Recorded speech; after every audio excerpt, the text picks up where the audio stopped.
Suck it. Welcome, everybody, one and all. This is the 41st episode of the Unbanned Podcast, and Justin was not ready. Welcome, everyone. No, he was not. He was not prepared. No, I mean, I am prepared. My name is Jake, and I'm here with my two best buddies in the whole. Justin, up here, the unprepared. That's me. I'm prepared. I'm wearing a mask. Yeah, totally. That doesn't mean you're. I'm prepared. And then we got Jordan up here. Okay. What up? I'm Yeah. also wearing a mask because we're being responsible. We had the triangle of awkward. So awkward. I made a circle right there. But it's like a weird triangle. It's like an obtuse triangle, and I'm the obtuse angle. Isn't this the Triforce shape, or is that? No, well, I don't no, know. no. Anyway, welcome to the show, Illuminati. everyone. How's it going? Illuminati. I'm doing good, man. We have a little weird episode today. We have to do something. You might notice if you're following us closely, we didn't do this live. Not live right now. We're just recording it because we're gonna have some adjustments in our. Oh, they're taking off their masks. They were prepped. Now they're not. They're. Now I'm gonna get sick. I mean, I took it off. I'm social distancing. I'm good. I'll be honest, guys. I have no idea what that goof. But anyway, We just wanted to wear masks. We're showing that you need to wear your mask, guys. Okay. We're showing that you could just wear it and not suffocate. Yeah, and also do a podcast. Honestly, I kind of want to do an entire stream where I just wear a mask just to show, yes, you can do the whole thing. that might be fun. You guys might notice that since we're not doing it live, and also we're not talking about Magic yet. Why are we not talking about Magic yet, guys? Nice shirt, though. Yeah. I specifically picked out a non-Magic shirt. Oh, I'm wearing this so that they have a recommendation of a Magic podcast that's probably better than ours. Yeah, if you're really... So, the gist is, guys, Magic's been pretty shit for a while. All of us have kind of not been up to making content for it. I've got a list of videos that I was supposed to make for my YouTube channel, and it hit about March, COVID hit, and then after that, everything with Magic has been happening. Some of the worst standard formats ever, some of the worst decisions by Wizards. Because of Can we COVID. talk about those decisions? I'm in a complaining mood. I want to talk about So these. here's the thing. The esports announcements are kind of like, I understand. Got messed up by COVID, you gotta do with what you can. Like, some people are gonna get screwed.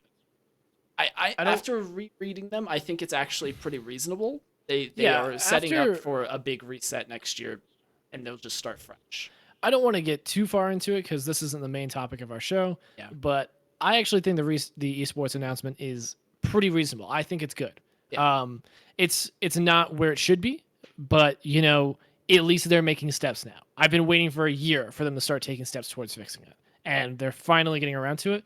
I'm just gonna wait another year, and then by then, I think they should be done. Yeah, and then maybe we can talk about Magic again. But basically, we're going to be moving away from Magic as our main subject on the show. Open it up to what we're actually doing. Should make more interesting, more fun shows, because when we're into it, we can actually work on it and enjoy the show. And if we're Imagine playing Magic, we'll definitely talk about it. And if there's any big updates that make us interested in the game, we'll probably talk about them here. But it's about time that we did something else because we're all pretty burnt out on Magic right now. Yeah, I've been burnt out for like a year and a half at this point, and I would sucks. think it'd get better. It sucks because I started watching some content and stuff this week, and I was kind of like, oh man, like really vibing with like this modern format, and I really kind of want to go play it, and then I look at it and I'm just like, first of all, I can't afford it right now. I just moved houses and I don't have money for Magic. Second of all, well, that kind of leads into the other reason why I'm not playing Magic right now, which is I don't agree with the things Wizards is doing to monetize their game. Yeah, it's tough. They keep pushing it further and further with these damn drop series, the secret layer drops, and now we have the $100 booster pack in the VIP Double Masters The packs. $100 can of Pringles. If you came to me my first year of Magic and said you're going to pay $100 for a single booster pack, I'd be like, is there a fucking Lotus in it? Like, what is in the $100 booster pack? Yeah. Like, I kind of appreciate they want to cater to whales, but for one thing, I've seen multiple people who are whales say that this is not what they want. They don't care if I've seen multiple whales say, I don't care if the product is $4 a pack. I'll buy the same amount of it. This is just getting me less for my whale worth of money. The other thing is, can we talk about that? It's $100 because this is still fucking cardboard. Yeah, it's plastic and cardboard and metal foil. I was about to say, it takes is them foil 3 cents to make cardboard. these. Yeah, it's bullshit. It's straight up bullshit. Oh, but did you see? Did you see, Justin? The full art lands in them. Those are not foil. They're not foil. And 2 of them are. I actually would prefer they're not foil. The foils look cool. But like that's the whole I was about point. to say, let's give an example of what their entire pack's gonna look like. Here, I have the Rite of Flame from the signature spellbook. Oh my god! And behind it, I have the foil version. Almost like the card quality is not very good right now. I love how even the base one's like a tiny bit curved. It's like not No, perfectly it's straight. It's straight. Okay, there we go. Yeah, it is. But then that's foil the one's just foil that I got. I'm Yeah, still that's their upset. foiling right now. I'm still kind of upset about unacceptable. my Reaper. My Reaper King is still a problem. Actually, Yeah, mine too. My Ur Dragon. Let's look at it. I have this deck box that has my Thalias in it with a die that has silica gel in it. Ooh. So it should flatten it out. But I don't even have to open the box to see the foils. Like, the thing is, there's a point where it's like, oh man, the foils are really shitty. But they're literally not playable. You can't play those cards. They are selling a defective product. It's I literally actually like they have shipped to you a put game of Monopoly, but it didn't have like the money. little money in it. It's like, Yeah. and you're just like, okay, so I guess I'll improvise. I'll use some like. I have to put my other Thalias in there now because those are ruined. Well, dude, I love Chandra. Chandra is my favorite character. I love Chandra, and I wanted the signature spellbook so bad, and then I realized I don't want it. The card quality is too low. It's not worth buying premium cards anymore. It's not cool. I mean, because they're just going to be garbage when they get to me. That's the thing is, I think I spent. What did I spend on Magic? I'm trying to think of what I spent on Magic in the past 6 months. I finished Jund. I bought Inverter. I purchased foils and shit for my commander decks. I bought stuff on Arena. I'm not huge whale, but I'm like little baby whale. We're franchise players. I spend a lot of money on Magic and the games that I want to play. And even I would never pay $100 for a booster pack with foils. Like it's not worth it. It's 100%. Unless that booster pack is guaranteed to have 4 fucking fetch lands in it, there's no way it's going to be worth it. I'd say unless Double Masters, there's 0 bad cards in it, which is kind of impossible. It is. I think because they have Phyrexian Obliterator in it. Yeah, we have the spoiler at this point. We've seen bad cards in it.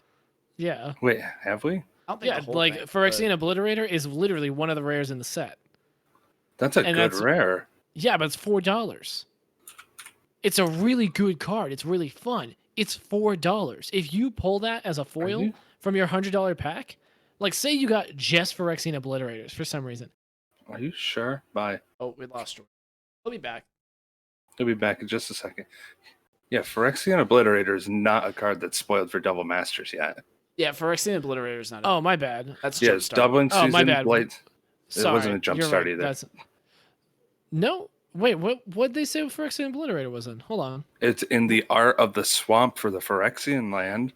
Oh, you might be thinking of Historic End. Are you thinking? I was about to say we've got. Oh, hold up. So what was there was one bad card. There's 5. No, Kali is the worst card out of the 5 that are spoiled. There's Doubling Season, Blightsteel Colossus, Atraxa, Mana Crypt, and Kalia.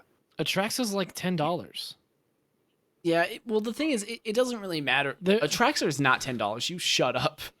Atraxa? Praetor's Voice?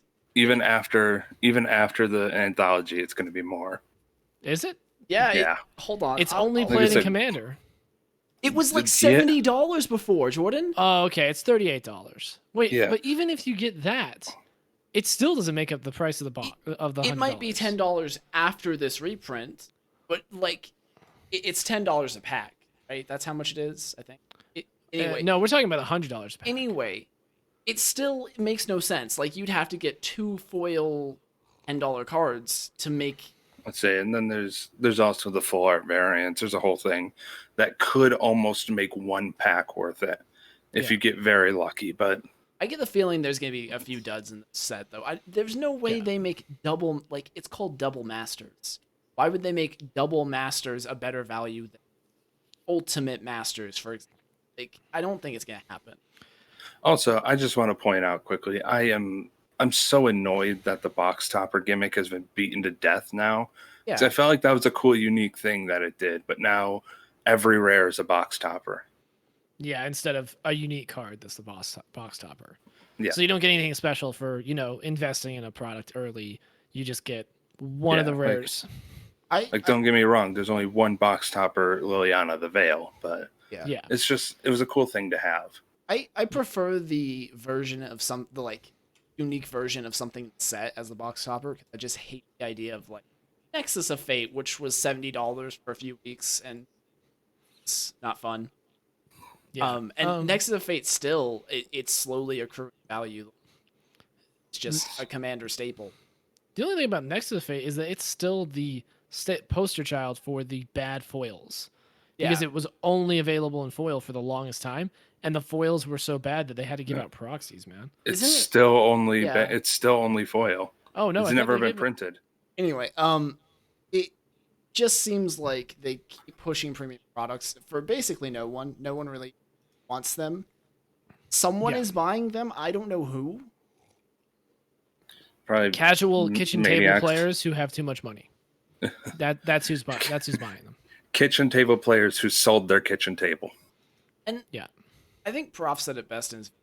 I could be fine with the VIP version if it felt like main set was reasonably priced. I don't feel the main set is priced.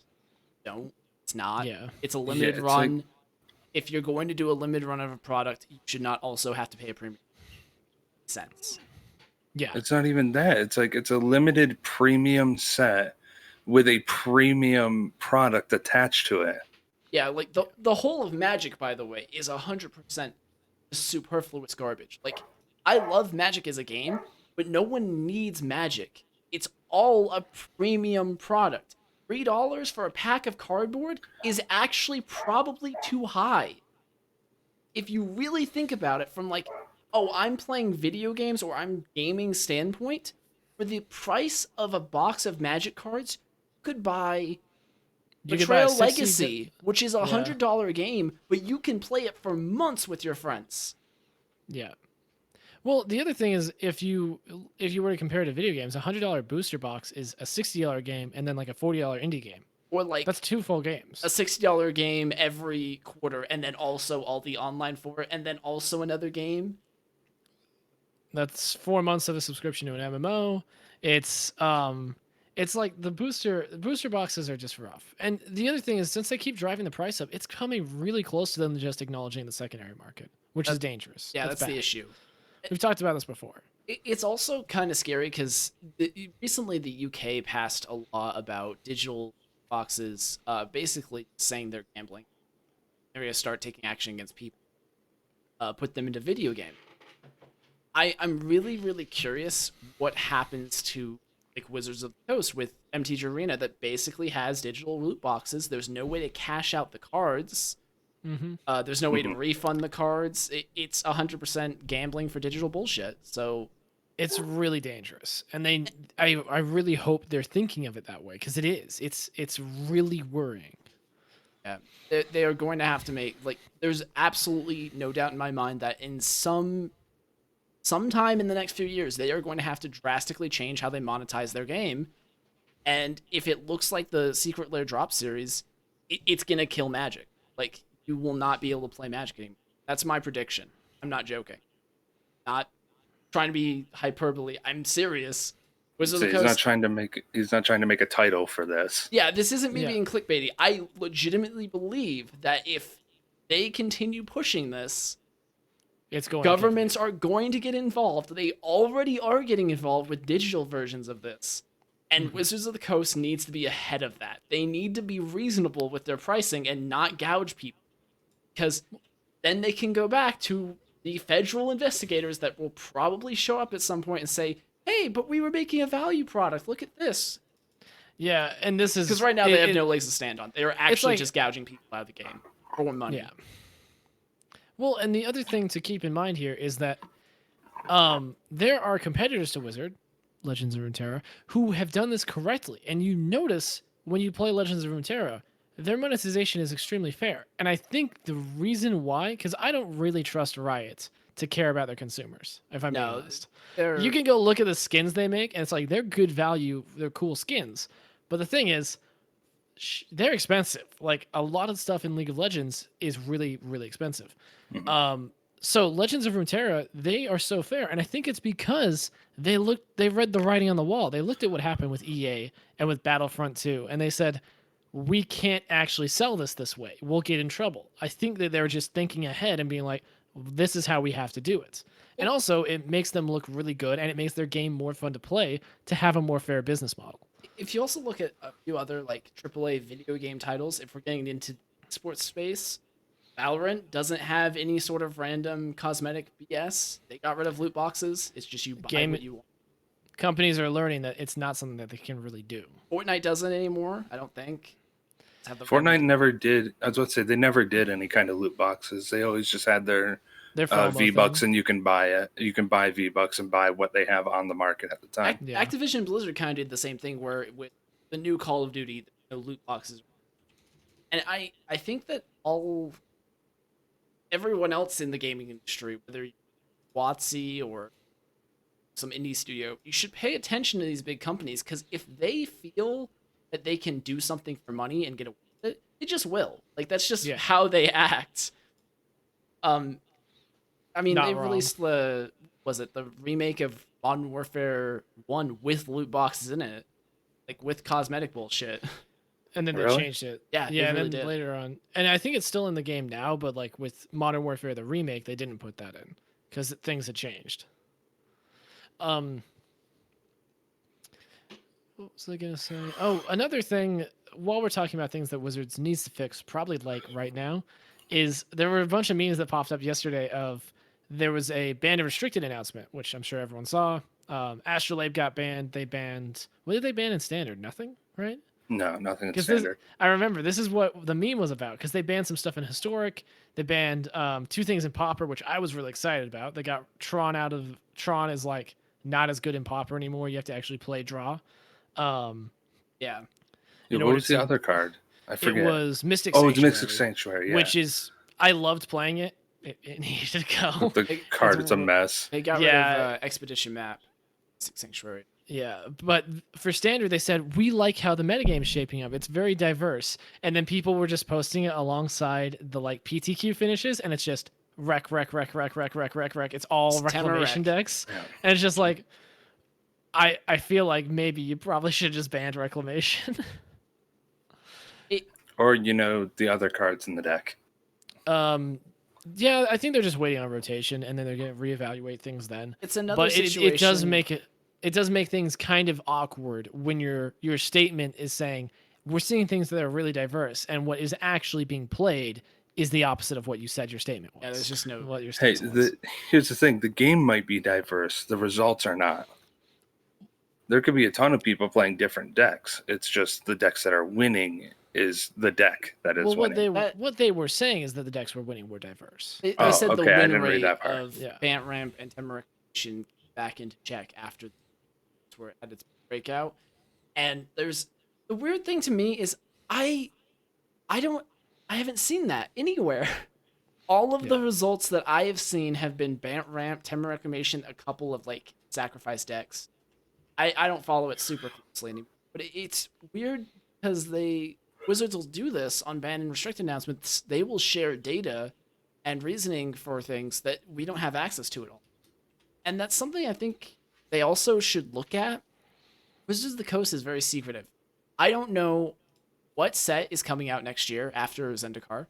I don't know what I don't know even when I don't even know what's in the Commander product this year.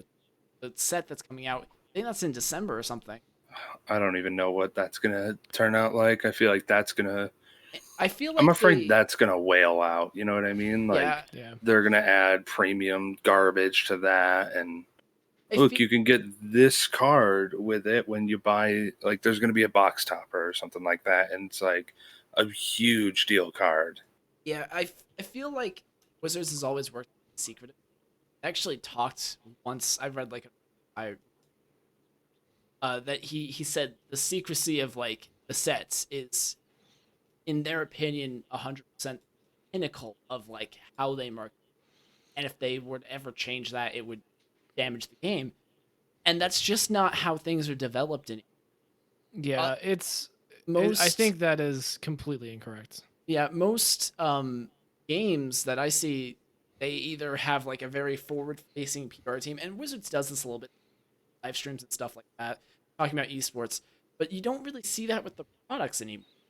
I'm not sure why. Maybe just they don't have the ability to do it, or it feels like we don't get a lot of information about like the meta game. It feels like we don't get a lot of information about the products until they're basically already on us and we're supposed to purchase them. It's something that, so I'm gonna brace yourself, Justin. Justin's gotten really tired of me and Jake talking about RuneScape because we've been playing a lot of old school RuneScape and been loving it. I've been trying to force me to play.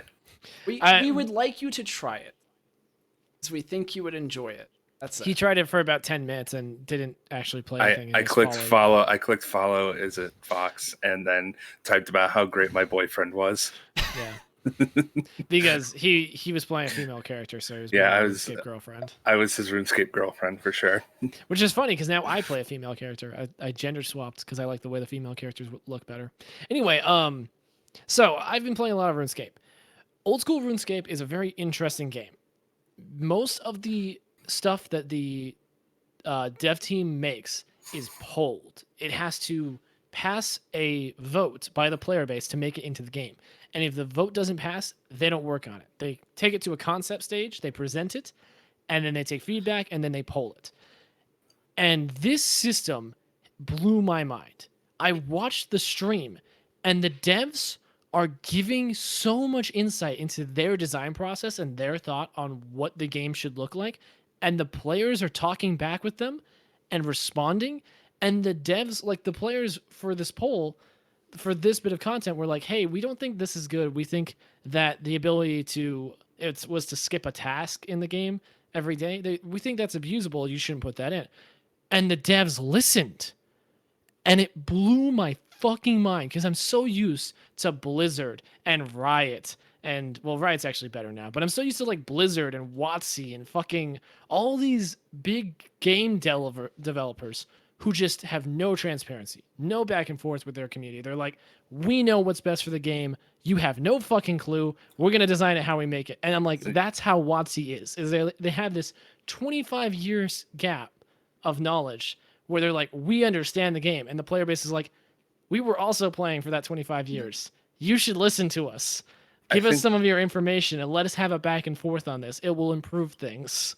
I think the main issue is this can't work on a card mechanic standpoint because they make sets like what, 2 years in advance or something like that, like 36 months in advance. So here's the problem. It's not the game development cycle that would have to change. That can stay the same. What they would have to let go of is their information. They would have to let go of this bullshit where we don't know what's coming 2 years in advance. The reality is that most games that are developed in the modern day are developed where they get teased, like Cyberpunk 2077. Obviously, a video game is different, but development for games. That game does have a very long cycle. Yeah. That's longer than most games. But yeah, but it's like when you make a card game, most of the time people don't tease it 2 months before it comes out. They tease it years in advance. They have a beta phase. Like when Pathfinder did their 2.0 version, they had an open beta where you could download the books and give them feedback. And I'm like, why can't WotC do this? It's because they're addicted to this secretive, like, we're going to drive the hype machine thing. They could give you the cards, a PDF of all the cards in the set. You could download them and play with them and have all the pros play with them and just know what's coming, and then you could give feedback on it. And the thing is, like, an argument against that would be like, Hearthstone doesn't do that. Legends of Runeterra doesn't do that. But Hearthstone But- also sucks. But the difference between Wizards of the Coast and like Magic in those games is Magic is a physical game. You have to get it right the first time. Mhm. So Yeah. much of game development nowadays is like, oh, well, we It's messed up procedural. this. I will bug fix that. I will change that card post launch so it's less powerful. WotC can't do that. They can only ban. So I think something like what Jordan is saying, where it's like, hey, we're going to give you a little preview. We're going to see if you want to go back to Kamigawa. We're going to pull that. We're going to see what sets you're interested in us developing, and like actually kind of plug the player base would be in a more effective way of developing the game than being, hey guys, guess what? We're going back to Zendikar again.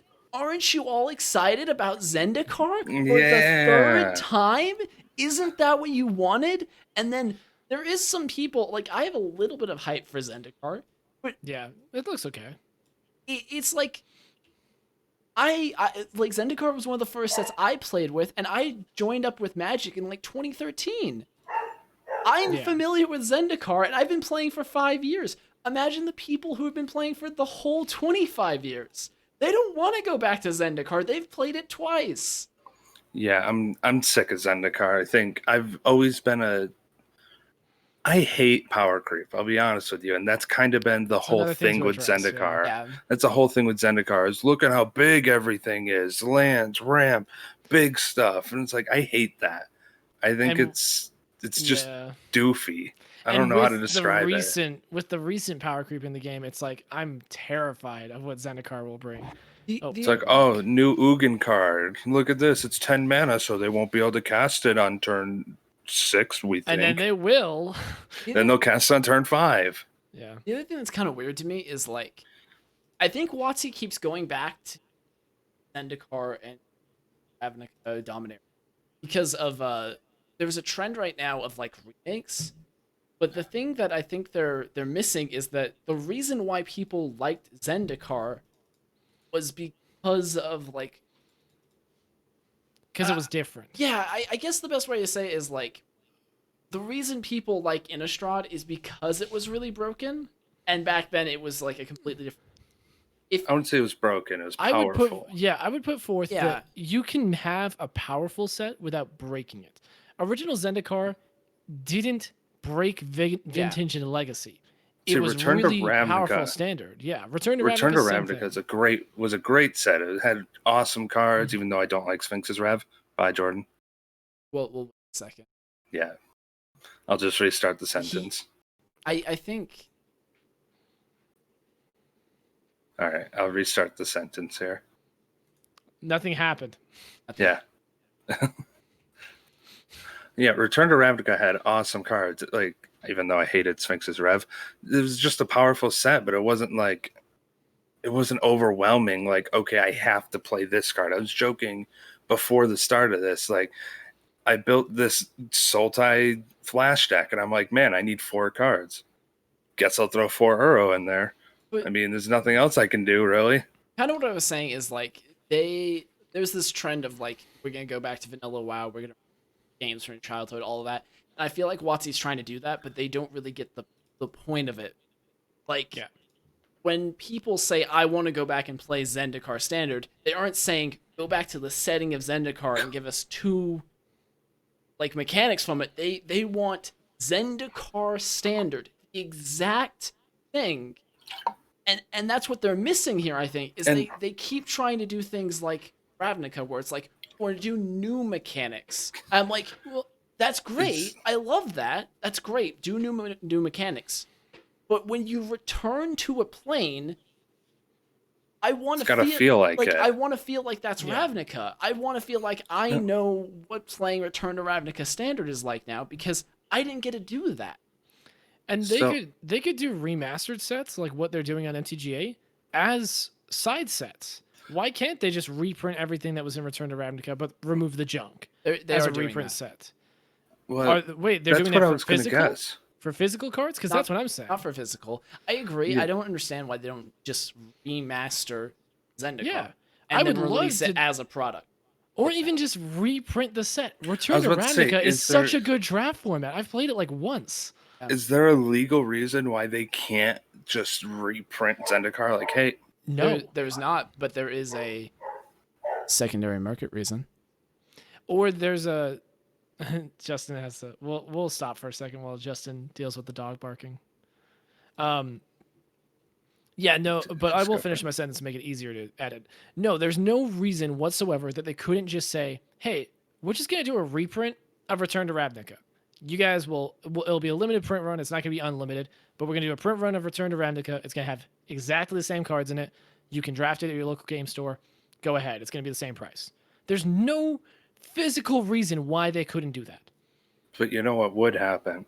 Is if that ever got announced, like, hey, we're reprinting Zendikar so you can play it again, it's just going to be $10 a booster pack. Oh yeah, that's true. If modern day Wizards would definitely mark up the price. Yeah, and To match when whatever you bought it on the secondary market for. Or you can buy this draft pack and it's got a fourth pack in it, and it could have a fetch land in it, but 99% of the time it has Lightning Elemental. Eric, give I me think we should one move on a second. little bit from Magic, but I think that my number one issue, I think, so this year, it's less of like a specific thing, in general. They made this thing in esport, finger quotes. They made it in esport, and they kind of Magic was a niche product. Brought this niche product into the limelight and tried to force it onto a bigger audience. That's not how games work. Don't say, I have 50,000 people who want to play this game. I'm going to throw money at it and hope it becomes $1 million, like a million player game. You start with your niche product, you make that great, and you advertise it and hope that people come and gather onto it. And I think they're doing it the opposite way, where they have this niche product. It has been niche for 25 years, and they're just trying to shove it out there. Yeah, like we all know all the content creators who we had no association with Magic with. And it's like, yeah, this is sponsored by Magic the Gathering. It's like, do you need to throw that money at that kind of advertising? I know Arena just came out, but like, isn't there like a better way to use that? Yeah. And it's not even that you can't necessarily advertise to other people to try to gain a bigger audience. It's that you can't always be looking at the new players. You have to give your enfranchised players, throw them a bone. And honestly, I want to sum this up on like, this is the reason why I literally said I'm taking a year off of Magic, is because I see them starting to realize they will get it eventually. Either that or the game's going to fucking die. So I've literally said I'm taking a year off, and this is what I hope Wizards does in the year that I'm gone. Be more open with information. Be more willing to accept feedback and change quickly. 2, figure out your esports shit. Like, just make the competitive scene fun to play and give people clear avenues. And then 3, stop pushing the power creep. You don't need to have powerful cards to push. Nostalgia can sell your game. Interesting mechanics can sell your game. They don't need to be powerful. Straight up. And also, stop killing Eternal formats, you dumbasses. Stop it. I'm straight up saying that. Stop killing Eternal formats. Standard is not where you make your money. Stop it. Eternal formats are literally the reason I picked Magic over every other card game. I like the idea of being able to play everything. You can't go on to Hearthstone and play everything. It just doesn't work. Their Eternal format is dead. If you want to play a game like that, there's only one format in Yu-Gi-Oh! Only one format in chess, too. It's the only format. But yeah, the reason why Magic is successful partially is because of the diverse formats, and because when you get done with Standard, you can take your cards and you can go play Eternal formats with them. If that doesn't hold true, if you can't buy into an Eternal format and have that deck and play it at every tournament, then you're going to lose a large number of people, because people will play their Standard, they'll have fun, rotation will hit, they'll sell the game and do something else. Magic is the greatest game literally ever made, but Standard is not the greatest game. No. Pauper is. On that final Magic note, Pauper, let's get into the content that they can expect coming from us next. So Justin, what have you been playing this week?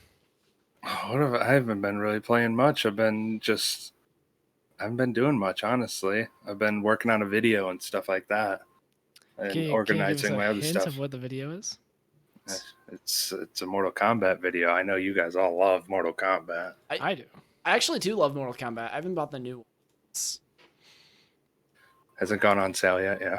No, it's gone on sale multiple times. I just Hasn't? Really? Oh, I don't know anyone who plays it except for you. It's like I bought Fair Tekken 7 and kind of did the same thing where I'm like, hey guys, who wants to play Tekken 7 with me? And I think Yeah. Jordan had like a little bit of interest, and one of our friends, Tyler, had like a tiny bit of interest. And then I was just sitting there grinding online all day. This isn't. why didn't you tell me? I love Tekken. Tekken's actually probably my favorite fighting game. I like Tekken. I love Tekken 7. I don't have it, Howard though. is not a Tekken. I'm game going to is- go over to your place now. Yeah, that game made me love Geese Howard though. There's a Geese Howard statue. It's like legitimately. So I'm 6 foot. It's like this big, like 2 Yeah. feet tall, and There you just go. like 3 feet across. It's huge, and it's just Geese like throwing his fucking. So good. Endo, what Kukin? Yeah, I don't whatever, remember the name. Whatever of it. they end. I'm not that big a fan. I don't know his thing some is. His little some slash of Japanese energy name that ends thing. with. It's always some Japanese name that ends with Ken. It's Ken. Shoryuken, Hadoken, Endokuken, something like that. Some bullshit like that. There's also a Monster Hunter that I really where it's the Xenogur and like sort of fighting it. Oh, dude, I love the Xenogur. It's my favorite monster in those games. I need to go kill it. I haven't killed it on Monster Hunter. So- Maybe So, we'll play Monster Hunter this week. Box. So I'm going to ask you guys this question then. What have you guys been doing on RuneScape? Well, I sold my entire bank in order to buy a piece of paper. So if Jordan and I got very into old school RuneScape during the Magic It's a segment, lot of fun. you might have heard us talk about like the community aspect they have with it, and I do want to talk about that a little bit because I can talk to you about the gameplay. You guys don't care about the gameplay. Play the game, you know about the game. It's much deeper than it appears looking at the game, though. And that's what got me into it. Is like the game's legitimately difficult. There's a lot of depth to it, and when you watch like PvP, like player versus player fights, it's insane. People are insane in that. They do insane things. If you want to see, so there's a streamer by the name of Odablock. If you watch League of Legends, he's basically like the Tyler 1 of the RuneScape community. He's really mechanically talented and he's very good at the game. He's super toxic. He's very, very salty, but it makes him entertaining to watch because, you don't really mind watching him rage out on the game sometimes. But if you don't like that type of content, obviously you won't like it. Anyway, go check out some like PKers, PvP players on. It's Or- interesting to watch. You'll have no idea what the fuck is going on. They're crazy. Or but some of the PVMers are really insane too. Like Wooks' stuff it's nuts. Yeah, but aside from the fact that the game has a really high skill cap, which drew me as a like spiky guy who wants to. I watched a live stream. Jordan mentioned it earlier. They were proposing this new thing. Someone in the Twitter thread for that announcement said something, and the guy who had spent 6 months, 6 months of his life developing this thing, looked at the camera and said, "You're right. That makes no sense. I'm taking it out. It will not be in the poll. We will remove that. That makes no sense. You are correct." The have- integrity I of those have devs is nuts. Never in my whole life have I ever seen a game developer do that. Just live. Just like, you're right. You are right. You're better. You have a better understanding of that part of this. I think that is a good change for the. We'll just take it out. The only time I've ever seen shit like that happen is like when indie devs are like coding on stream and someone will be like, "Hey, you could write this code a little bit different." Yeah, and they'll be like, "Oh, okay, yeah, no, you're right, that's good." It's like the coolest experience ever I think I've ever had with a game. I've seen like fighting game players. Sometimes you get Smash people. Oh, hey, we want this character, and then that character actually gets added, something like that. Some of the Tekken 7 guys. Waluigi. Waluigi. Waluigi and Tekken 7 confirmed. When does that happen? But like some of the Tekken 7 guys have like really cool communities. Like fighting game devs seem to be pretty close too. But you just don't see that anymore. It was really refreshing and nice, and it made me very vested in the game.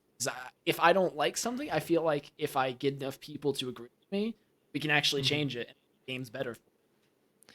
The other thing that I want to give a little behind the scenes of why I've kind of moved away from Magic as far as making content as well is that it's kind of it's difficult to get people to watch your stuff when you're playing Magic. And unless hold on, you and need then to do it. Then when they watch you, they tell you every single thing you're doing wrong. And you're like, no, that was the right decision to make, and you're wrong, but I can't say that because then I look like an asshole on my Twitch stream. Say Jake gets thinking about Magic and he turns the same color as his shirt. Like, it's great. Well, it's not even that like It's also hot in my office. Like, for me at least, when I would stream Magic, it wasn't even that the chat would tell me bad things. I never had chatters. Because there's not really a streaming community for Magic. There is kind of, it's a little bit out there, but they're mostly focused on the bigger streamers. It's really hard to be streamers. Yeah. And the problem is the audience doesn't have any reason to engage with streamers. Yeah, which is the whole reason for you to stream. Why would I engage with a pro who's playing Magic unless I think I know better than them and can tell them how to play? Or there's not really anything I can, or trying to learn. Yeah, there's not really much I can say. It's like, and the game takes so much thought, and you have to grind so hard to get anywhere in the game. It's like, if those of you who know old school RuneScape, it's a grindy game. You have to put in a lot of hours to make progress in the game. Magic is like that, but at the end you don't have a reward. You have a chance at a reward. Sometimes. It's like sometimes you'll make it to the top 8, but not all the time. In fact, most of the time you won't. Yeah. And that's super frustrating. And it's hard to make content for that as well, because it's like your content for Magic basically comes from high-level gameplay or fun decks. That's like all anyone will ever watch. You either have to be top 10 Mythic or you have to be a Jank Master. Doing both of those things takes a huge amount of time, and people are going to yell at you the whole damn time. I don't know. The thing is, dude, like, the Magic community can be super toxic. I don't know where we get these people. You can go into Call of Duty and, like, I guess Call of Duty is terrible. Yeah, that's a rough one. I think it's yelled at so game. much in Call of Duty. I think honestly, it's a competitive game thing. It's like when you get into competitive gaming, just there's so many people who are just very, very toxic, and I don't know why they have to be that way. Yeah, I don't know why people are like that. With Magic, it was like a certain type of toxicity. Just like, really, you're gonna. I'm already dead. You don't have to tell me how to fix my play. Like, I don't know. Hey, and this is just content creators whining now. Yeah. Jake, 2 turns ago, you should have played the mountain instead of the island. Fuck. So that's the reason you lost. So why don't you just quit the game? The worst thing is, like, I usually recognize those mistakes after I should have taken 5 seconds. Dude, the funny thing about Magic as well is that you can trace back your choices like that to, like, at this point, should I have played the mountain instead of the island and go 10 turns back? But the reality is that you don't really know if that was the right choice or not, because it's so many turns back that there were multiple decision points between those 2 points that could have changed. And, you know what would and help also, you find those who the hell points? cares? The game's over. Yeah. You know what else would help you to find those points, Jordan? What? A replay system, which is... It would be great if I could watch back my games on MTGA. There's so many. That's the other thing. There's so many things on MTGA that just aren't even there. There's no tournament system yet. Still to this day. There's no personal stats. Yeah, you can't track your stats. You have to have other people's clients that are coded better do it for you.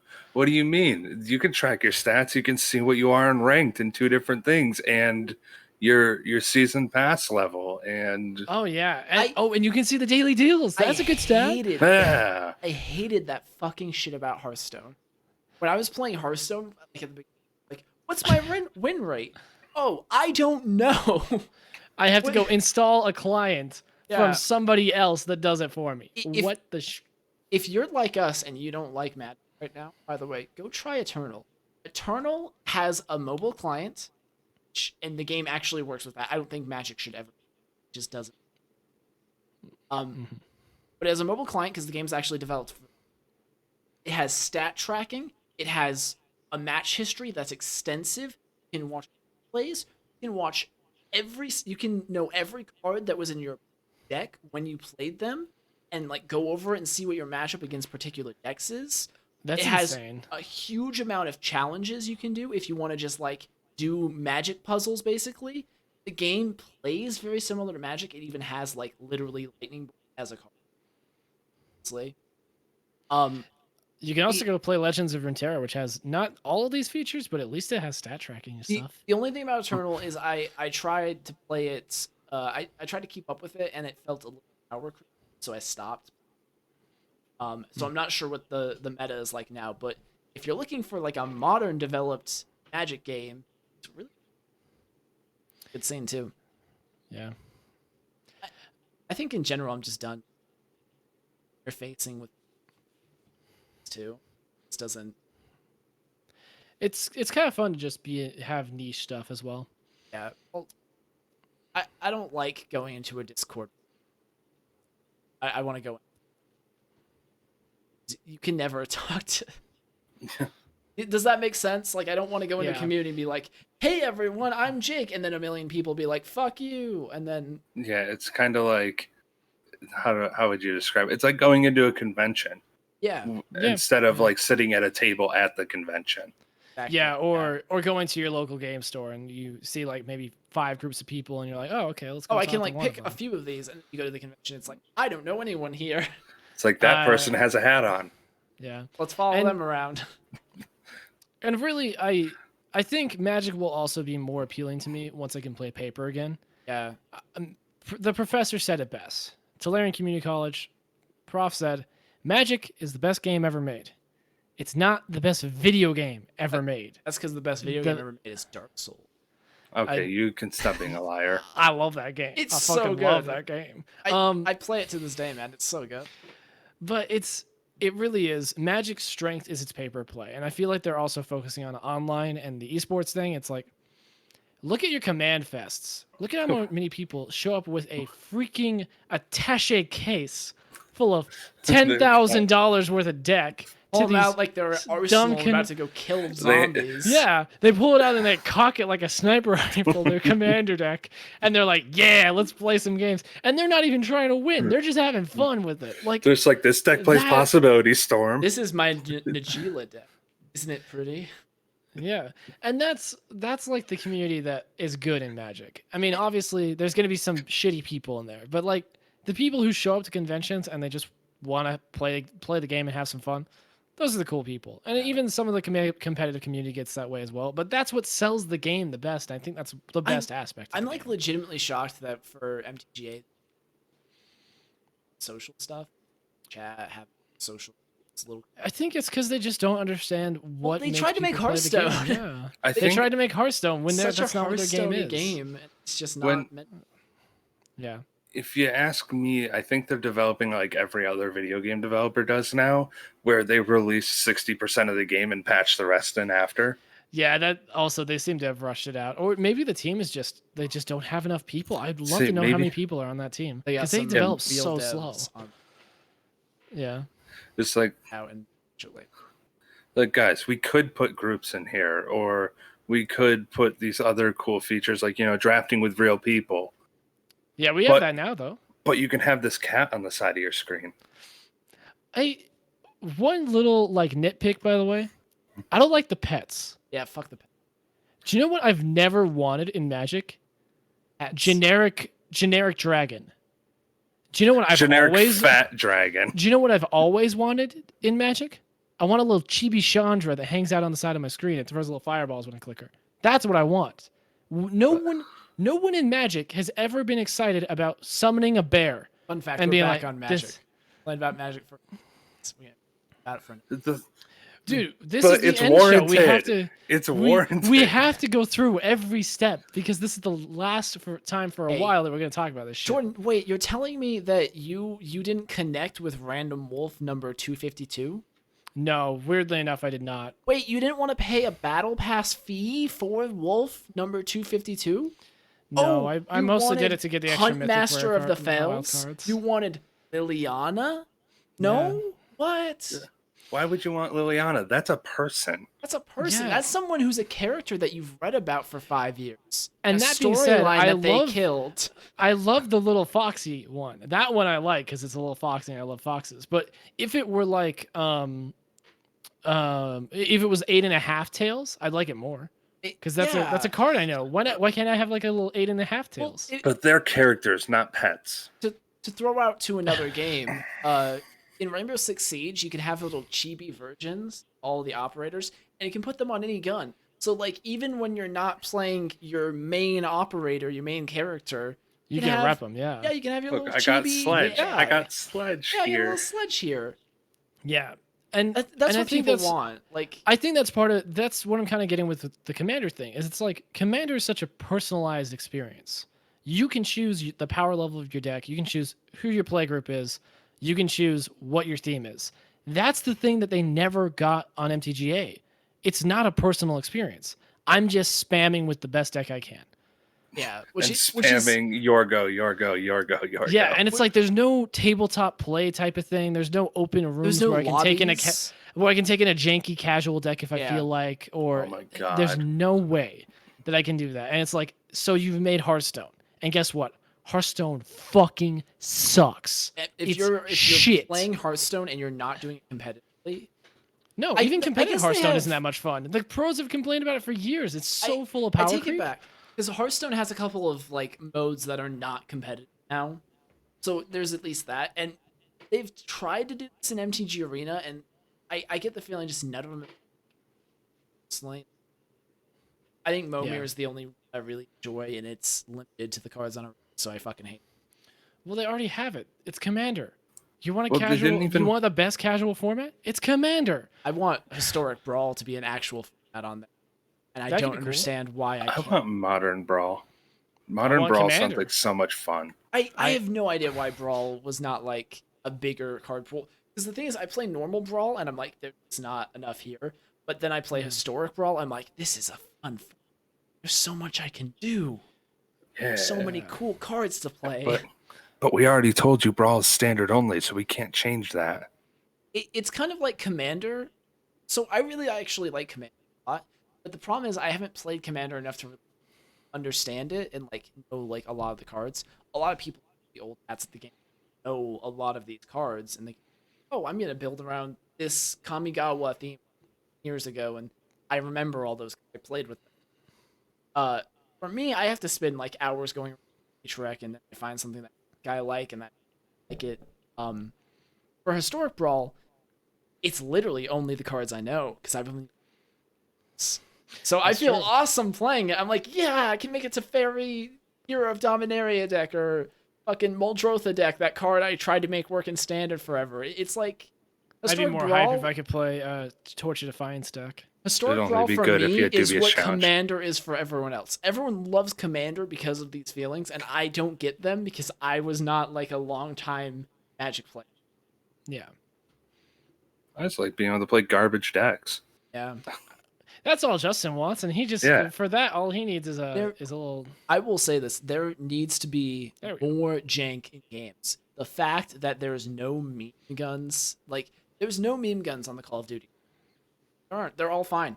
You can play What's all a of them. meme gun? What's a meme gun? Like a shitty gun that like doesn't really work well, and then people like make fun of you. Like the Mac Let's say- 10 in Counter Strike was that for a where you'd buy it and people were like, you fucking noob The using the Mac 10. Negev, the Negev, in the Counter-Strike, Negev, the- the Negev. I Before- would say I meme gun in Call of Duty games. I'll give you my insight on how I play Call of Duty.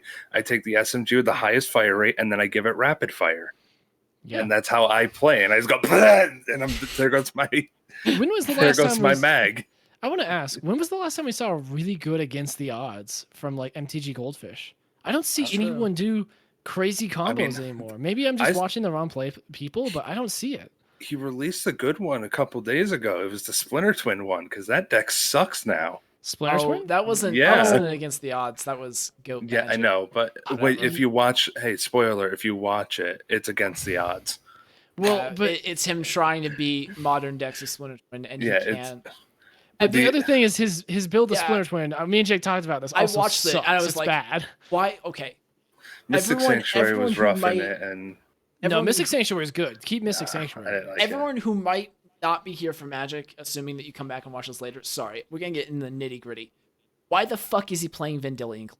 Why the fuck is he playing a one? Vendilion Click was outclassed by Brazen Borrower so thoroughly. V-Click may as well not exist. It was shitty. It was a shitty card before Brazen Borrower came out, and now Brazen Borrower is out, and it's just a better version of it. For some reason, he's still playing Vendilion Click, and then on top of that, he's playing Kiki Jiki, which no one played Kiki Jiki in those decks. Why are you playing Kiki Jiki? What does it do for you?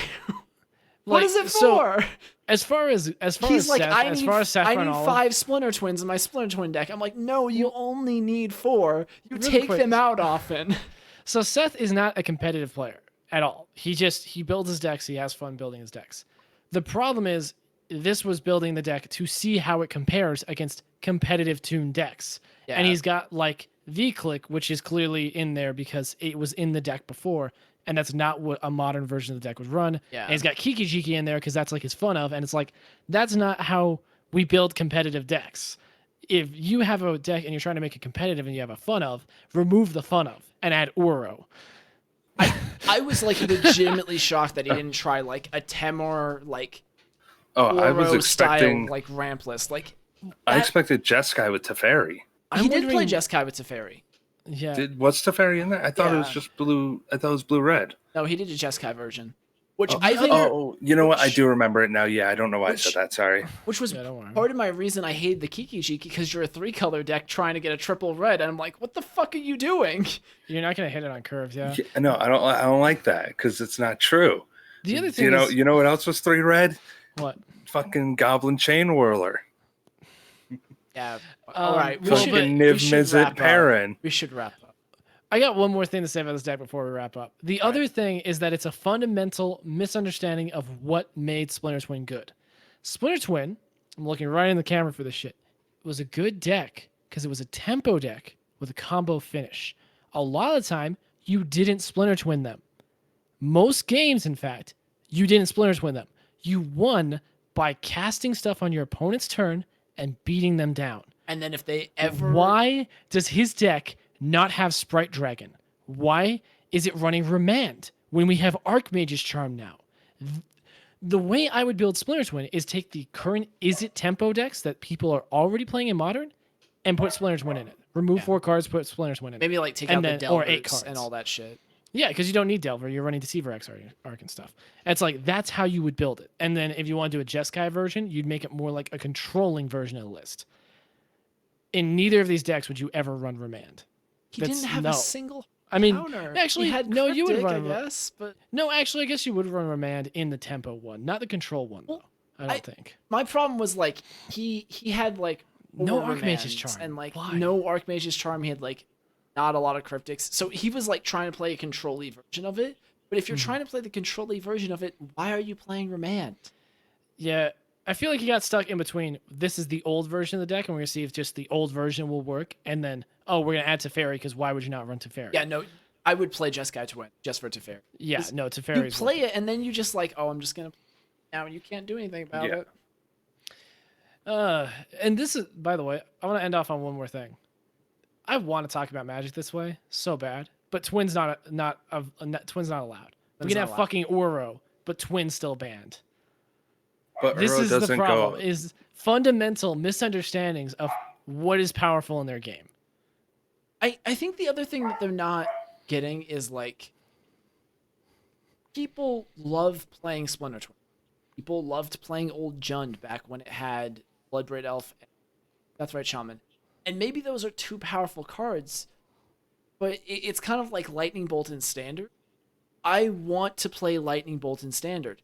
I don't really care that much if it's a scary card. Like, also, it's scary, but the companions aren't. It's just it's just like a fundamental misunderstanding of what people want from the game, and I think it applies to a lot of video games actually, where people like Blizzard did it forever with WoW, where they're like, no, you don't want vanilla. That's what people actually do want, vanilla WoW. People want Splinter Twin in Modern because that's what Modern was to them. And if you can't balance it, I don't... if you have an audience, listen to your audience's needs. Yeah. Don't just ignore them and assume you know them. I think what I've learned at this point is that Wizards is more scared of the word infinite than they are of whatever they're making. Yeah, for sure. They think that something that gets you incremental value is worse than something that just ends the game. Yeah. Is better than something that just ends the game. Oh, is better. Yeah, I misspoke there. Which the is thing not is, necessarily true. Yeah, I think as well they see like something like, which is just like, Oh, this it's just card- big.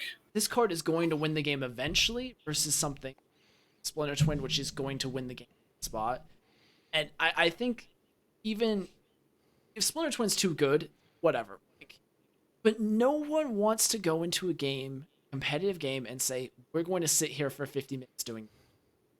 Yeah. That's like the reason why they don't want Prison to be good in Standard. I can think of And yet they made these shitty, grindy, mid-range, rampy matchups the entire format, which is the exact same thing. no, Jake, you're wrong. I can think of two competitive games where we could do that. It's called Dota 2 and League of Legends. We And- spend 90% of the game laning and not doing anything. Yeah. Maybe that is what people want. Maybe I'm the winner.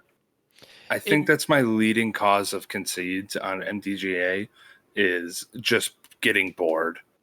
Like I'll sit there and be like, I've been here for 40 minutes. This guy's at 38 life. I'm at 26 life. You played a big creature. I can see. Good job. And that might honestly be part of just maybe getting older, is where you start to realize you really appreciate games that respect your time, where not necessarily that you get the thing that you want immediately, but where if you invest time, you do get the thing you're working on. And with Magic, it seems like that's never been guaranteed. And also, you can play a 40-minute game and lose to one card top decked off the top. It seems like the further the game goes on, we're moving away from the way the game used to be, where you. And that's the podcast ever. Thank you, everybody, for watching the podcast. All right. Fuck what I was saying. We're done. Fuck what I was saying. We're done. Let's say, I I'm think done that with this stays shit. in. I think that stays That does in. stay in. All right. Thank you, everyone, for watching. If you are watching this on YouTube, please drop a subscription. We're going to stream the next one of these live on my Twitch channel. It's twitch.tv/JakeTheJackal. If you're looking for either of my lovely co-hosts, this is Justin. Is Dubious Justin everywhere now, right? Change Yep. it. It's Yeah. Dubious, I was waiting for you to screw it up, but no, Dubious you got Justin it. everywhere. And then we also have our lovely Is It Fox. He's my twin. He's great and does great stuff. He's on Twitch as well. Same with Justin. Justin isn't streaming as No, I've kind of. Why don't I've been busy. I've dumped 100. It's like 150 hours into this video right now. Dude, I'm gonna working wrap on. that I don't video have time. everywhere. Hey, once I make my PKer on RuneScape, I'm gonna give you a bond and you can try and level with. We're gonna bond. No, Yeah. Yes, we're going to bond by me giving you a bond. Okay. Yeah, I'd like to use this as an opportunity. If you are even slightly interested in RuneScape, or you would like to watch the video that I'm working on, I'm gonna start it soon. I have a series planned. Should be kind of interesting. I kind of want to try to tell a story by playing my character in the MMO. So it should be interesting, even if you don't really know the game. So Dude, Jordan's going hardcore RP in RuneScape. that's my concept. I want to do like a D&D campaign with my RuneScape character, and I'm gonna try it and see how it works out. That sounds sick, actually. Yeah, thank you. Hey. See, I think it's a good idea. I used to do MMO roleplay, so I will definitely be checking that out. It's a role. Fun. Mm-hmm. But until next week, we've been the Unbanned Podcast. If you like the show, you can also check us out over on Patreon. And until next time, see ya. Peace. Love y'all. See you later. Safe. Wear your Wear a mask. mask.